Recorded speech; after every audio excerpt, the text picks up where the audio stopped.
Shrimad home remedies में आपका स्वागत है। और हम आपको बताएंगे नंबर 13 के बारे में। नंबर 13 को बहुत लोग शुभ मानते हैं और बहुत लोग अशुभ मानते हैं। और सिर्फ हम हिंदुस्तान की बात नहीं कर रहे हैं, हम पूरे वर्ल्ड की बात कर रहे हैं कि 13 नंबर कितना शुभ है या कितना अशुभ है, कितने मिथ्स हैं, कितने फैक्ट्स हैं। इसमें हम अच्छी चीज़ भी आपको बताएंगे और जो बुरी चीज़ें हैं वो भी बताएंगे। ओवरऑल हम बताने वाले हैं 13 नंबर के बारे में। देखिए, 12 माह बीत जाते हैं और गिनती फिर 1 से शुरू हो जाती है। यहाँ 12 के बाद 13 नहीं आता है, लेकिन 13 का आंकड़ा है ऐसा ही। जब जब सामने आता है, दुनिया विस्मय और रहस्य के सागर में गोते लगाने लग जाती है। शुभ अशुभ का भय घेरने लग जाता है। जब 2013 आने वाला था, तो 2013 का स्वागत करने से पहले दुनिया भर में लोग तमाम संशयों का समाधान कर लेने को आतुर थे। संशय इस बात का था कि 2013 उनके लिए शुभ फलित होगा या फिर अशुभ। तो चलिए हम आपको बताते हैं कि 13 के बारे में दुनिया भर के लोग और तमाम धारणाएं और गणनाएं क्या कहती हैं। समय दरअसल संख्या यानी नंबर का खेल है। कहते हैं कि संसार क्षण भंगुर है। उस पर रोचक तथ्य यह है कि क्षण के हजारवें अंश की भी गणना होती है।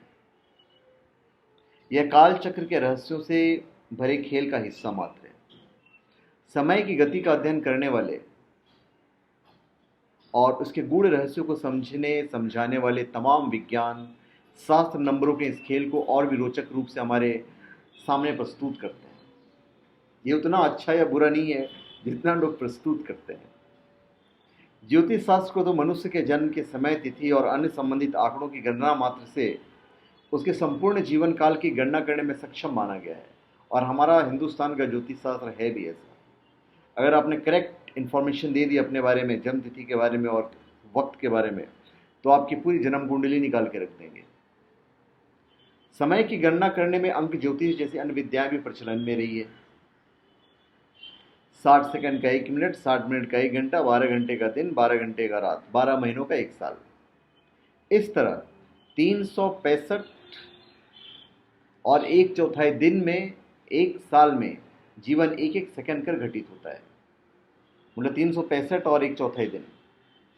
रोचक बात यह है कि स्टिक 12-12 घंटे के दिन रात और 12 महीनों का कहे जाने के बावजूद 1 साल का अंत स्टिक 12 पर नहीं होता है, 13 पर होता है। क्योंकि 1 साल मतलब 365 प्लस 1/4 यानी 365 दिन प्लस चौथाई दिन का होता है। इससे अंदाजा लगा सकते हैं कि आप अंक 13 के जलवे क्या हैं। कोई इसे नंबर ऑफ लाइफ कहता है तो कोई इसे नंबर ऑफ डेथ कहता है। जहाँ कुछ संस्कृतियों में 13 को नंबर ऑफ डेथ कहा गया है, वहीं कुछ इसे नंबर ऑफ लाइफ मानते हैं। ब्राज़ील में कोपेरस धर्म को मानने वाले 13 को बहुत शुभ मानते हैं। वहाँ इसे नंबर ऑफ लाइफ माना जाता है। वे कहते हैं कि मानवता की रक्षा का परिचायक है। वे इसे नंबर ऑफ गॉड यानी भगवान का अंक मानते हैं। भारत में सिख मतावलंबी 13 को शुभ मानते हैं। सिखों का पर्व बैशाखी अप्रैल की 13 तारीख को मनाया जाता है। इस धर्म के प्रवर्तक गुरु नानक देव ने 13 यानी 13 को सब कुछ 13 मतलब ईश्वर का बताया है। पंजाबी में ओंकार हू बहु 13 जैसा लिखा दिखता है। इसी तरह इस्लाम, यहूदी, रोमन कैथोलिक, इन धर्मों में भी कुछ ऐसे विवरण मिलते हैं जो 13 को नंबर ऑफ गॉड यानी भगवान का अंक निरूपित करता है। सिया धर्म में रजब माह की 13 तारीख को पवित्र माना जाता है। प्राचीन मिस्र सभ्यता में जहां मौत के बाद भी जीवन की मान्यता थी, 13 को जीवन और मौत के बीच की कड़ी मानी गई है। इसी तरह यदि अल्फ़ाबेट से जोड़कर देखें तो अल्फ़ाबेट का 13वां लेटर जो होता है वह ABCDEFGHIJKLM, 13वां लेटर M है। दुनिया M के इर्द गिर्द घूमती है। मिस्र में तो मौत के बाद मरने वाले को आलीशान पिरामिड में मम्मी के रूप में सुरक्षित रखा जाता है। इस पिरामिड को कुल 13 दिन में ही बनाया जाता था। अभी कुछ लोग इसे शैतान का अंक कहते हैं। ईसाई धर्म में कुछ ऐसे घटनाक्रमों का उल्लेख है जिसे 13 का अंक इस धर्म को मानने वाले के लिए शैतान का अंक बताते हैं। कहा जाता है कि उस दिन 13 तारीख थी जब ईसा मसीह को सूली पर चढ़ाया गया था। उन्हें जिन लोगों ने सूली पर चढ़ाया था उनकी संख्या 13 थी। यही नहीं, ईसा मसीह ने खुद को सूली पर चढ़ाए जाने से पहले जो अंतिम भोजन किया था, जिसे लास्ट सपर कहा गया है, उस मेज पर ईसा सहित कुल 13 लोग ही शामिल थे। लिहाजा ईसाई 13 को अशुभ मानते हैं। अंक शास्त्र में 13 को नंबर ऑफ डेथ भी कहा गया है। इसमें कहा गया है कि 13 राहु का अंक है, जो कि एक राक्षस ग्रह है। इनके अनुसार 13 का जो कुल योग है 1 + 3 मतलब 4। मूलतः 4 को भी नंबर ऑफ डेथ और राहु का अंक कहा गया है। पश्चिम में उस वर्ष को बहुत अशुभ माना जाता रहा है जिसमें 12 की जगह कुल 13 पूर्णिमा हो। सामान्यतः भारतीय पंचांग में कृष्ण या शुक्ल पक्ष में अक्सर 15 दिन होते हैं, लेकिन किसी पक्ष में कोई तिथि क्षय हो जाने की स्थिति में 14 दिन या तिथि वृद्धि होने पर 16 दिन का भी हो जाता है। कभी कभी चंद्र और सूर्य की स्पष्ट गणित प्रक्रिया के कारण किसी पक्ष में 2 बार तिथि का क्षय हो जाने से 13 दिन का पक्ष भी आ जाता है। विक्रम संवत 2064 के श्रावण मास के कृष्ण पक्ष में 2 तिथियों का क्षय हो जाने के कारण यह पक्ष मात्र 13 दिन का था। सनातन धर्म के ग्रंथों और ज्योतिष शास्त्र में 13 दिवसीय पक्ष को विश्व घस्त्र पक्ष का नाम देकर इसे विश्व शांति को भंग करने वाला माना गया था। 13 दिवसीय विश्व घस्त्र पक्ष को असाध्य महामारी फैलाने वाला, उपद्रव पैदा करने वाला, हिंसा और रक्तपात बढ़ाने वाला, राष्ट्रों के मध्य युद्ध की स्थिति बनाने वाला, प्राकृतिक प्रकोप, दुर्घटनावश जन धन की भीषण हानि करने वाला माना गया है। कीरो कहते हैं कि 13 अंक बेहद शुभ है। कीरो अंक शास्त्र में उनका हाथ कोई नहीं पकड़ सकता, ही इज द बेस्ट। तो अनुकूल योग होने पर 13 को बेहद करिश्माई अंक माना गया है। ज्योतिष शास्त्र और अंक शास्त्र में इसे कर्म का प्रतीक कहा गया है, यानी जैसा कर्म वैसा फल। 13 का मूल अंक 4 है, जिसे निर्माण का प्रतीक भी बताया गया है। इस अंक को न्यूमरोलॉजी में मास्टर नंबर की पदवी दी गई है। कहा गया है कि अनुकूल होने पर यह सबसे करिश्माई अंक साबित होता है और इसे न केवल सौरमंडल बल्कि संपूर्ण सृष्टि का सहयोग मिलता है। अंक ज्योतिष के प्रणेता काउंट लुईस होमैन यानी कीरो ने तो इसे बहुत ही शुभ और अच्छा फल देने वाला माना है। कीरो ने इस अंक के साथ कई प्रयोग किए। कीरो का मानना था कि जो भी 13 अंक को समझ लेगा वो साम्राज्य हथिया लेगा, उसे सारे साधन सुलभ हो जाएंगे।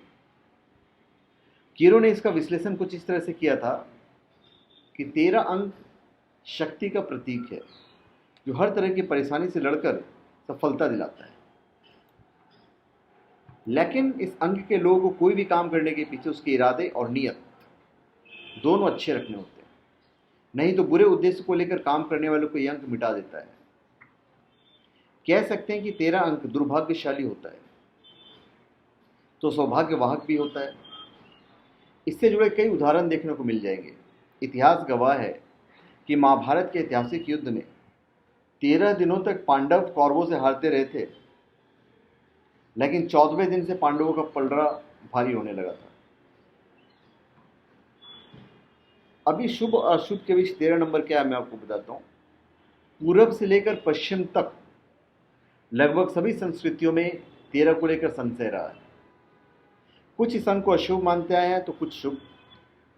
हालांकि इस बात को प्रमाणित करने के लिए तथ्य नाकाफी रहे हैं कि 13 शुभ है या अशुभ। जहाँ ज्योतिष शास्त्र में 13 को आरंभ और अंत के बीच की कड़ी माना जाता है, वही अंक ज्योतिष में इसे नंबर ऑफ डेथ और राहु का परिचायक कहा गया है। विभिन्न धर्मों में 13 के अंक को लेकर अलग अलग धारणाएं हैं। ये सभी धारणाएं घटनाओं के आधार पर बनी प्रतीत होती है। 13 का आंकड़ा बड़ा अद्भुत है। ढूंढेंगे तो पाएंगे इसमें मानो दुनिया के कई रहस्य समाये हुए हैं। एक अंडाणु में 13 क्रोमोसोम, एक शुक्राणु में 13 क्रोमोसोम। यही नहीं, इंसान के शरीर में कुल 13 संधियां होती है। विज्ञान से जुड़े कुछ लोग इस नंबर को कुछ कारणों से दुर्भाग्यशाली भी मानते हैं। अपोलो 13 और कोलंबिया स्पेस मिशन का फेल हो जाना। इसी तरह स्पोर्ट्स में रग्बी को छोड़कर कोई और खेल ऐसा नहीं है जिसमें एक टीम में 13 खिलाड़ी होते हो। फॉर्मूला 1 में भी नंबर 13 नहीं होता है। कुछ भी हो, लेकिन इसमें कोई दो राय नहीं है कि इसमें अजीब तथ्यों का समावेश है। नंबर 13 को लेकर दुनिया में इतनी भ्रांतियां हैं कि एक मात्र ऐसा अंक है जिसे बाकायदा फोबिया का दर्जा मिला हुआ है। Room number, floor number, Jersey number, you number इत्यादि के रूप में 13 का इस्तेमाल अक्सर नहीं किया जाता है। तारीख 13 को पढ़ने वाले शुक्रवार को आधी दुनिया भयभीत हो जाती है। भोजन पे मेज पर एक साथ 13 लोग नहीं बैठा करते हैं। हिंदू धर्म में मृतक के लिए 13वीं कार का प्रावधान है। कुछ धर्मों में एक प्रवर्तक और उसके 12 शिष्य हुए हैं। ईरान, इटली और ब्राजील जैसे देशों में 13 को बहुत शुभ मानते हैं। गुरु ग्रंथ साहिब में वाहिगुरु शब्द कुल 13 बार ही है। अमेरिका के झंडे में 13 धारियां हैं। उसके राष्ट्रीय चिन्ह में 13 पत्तियां हैं और 13 तीर और 13 तारे हैं। थाईलैंड में पारंपरिक नववर्ष की शुरुआत 13 अप्रैल को होती है। अपोलो 13 अमेरिका का एकमात्र असफल चंद्र अभियान है जो 13 अप्रैल 1970 को किया गया था। बंगला नंबर 13 में रहते हुए प्रणब मुखर्जी भारत के 13वें राष्ट्रपति बने। अमेरिका की कोलगेट यूनिवर्सिटी ने तथ्यों के आधार पर 13 को नंबर ऑफ गॉड स्थापित किया है। तो धन्यवाद। आप हमारे चैनल पर सब्सक्राइब करें और अपने कमेंट दीजिए। धन्यवाद।